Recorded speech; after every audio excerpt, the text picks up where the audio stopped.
কৃষকদের পাশে পশ্চিমবঙ্গ সরকার। আমডাঙ্গা ব্লক কৃষি আধিকারিকের উদ্যোগে আয়োজিত ক্ষেত বাঁচাও সরকারি কর্মসূচিতে এসে মন্তব্য রাজ্যের মন্ত্রী কল্যাণ চক্রবর্তীর। তিনি জানান, নতুন সরকার কৃষকদের পাশে ক্ষেত বাঁচাও অভিযান করছেন আমডাঙ্গার কৃষিজীবী বহু মানুষ। আমি পশ্চিমবঙ্গের মন্ত্রী হিসাবে তাদের পাশে আছি, কারণ নির্মল কৃষি সাশ্রয়ী আমাদের প্রয়োজন আছে। কৃষিতে সাশ্রয়ের জন্য রাসায়নিক কীটনাশক নয়, পরিবেশ বান্ধব জৈব সার ব্যবহারে কৃষিতে লাভ অনেক বেশি হবে। আগামীতে কৃষকরা যাতে লাভবান হয় এবং অভাবে যাতে কৃষকদের ফসল বিক্রি না করতে হয়, তার জন্য বর্তমান সরকার বাজেটে কৃষকদের জন্য অনেক কিছু ভাবা হয়েছে। সম্প্রতি পশ্চিমবঙ্গ বিজেপি সরকারের যে বাজেট পেশ হয়েছে তা কৃষি বান্ধব এবং শিল্প বান্ধব বলে মন্তব্য করেছেন মন্ত্রী কল্যাণ চক্রবর্তী। তিনি আর কি বলেছেন একবার শুনি। এই দিন উপস্থিত ছিলেন মন্ত্রী কল্যাণ চক্রবর্তী, বিডিও নবকুমার দাস, কৃষি আধিকারিক সুরঞ্জিত সরকার, আইনজীবী দেবজিৎ সরকার, সমাজসেবী অরিন্দম দে ও বহু গুণীজনেরা। উপস্থিত ছিলেন কৃষি অধ্যাপক, ছিলেন কৃষি নির্ভর আমডাঙ্গা অঞ্চলের বহু কৃষক। ব্যুরো রিপোর্ট, আমডাঙ্গা বার্তা।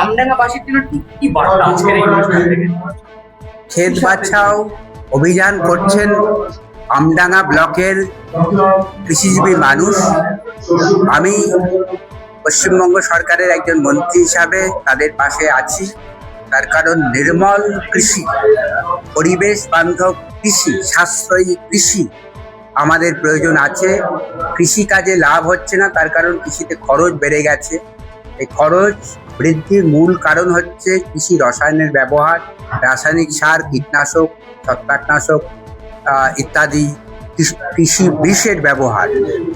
যত এর ব্যবহার কমানো যাবে, পরিবেশ বান্ধব কৃষিকাজ করা যাবে, জৈব সারের ব্যবহার করা যাবে, তত কৃষিতে লাভ বেশি হবে।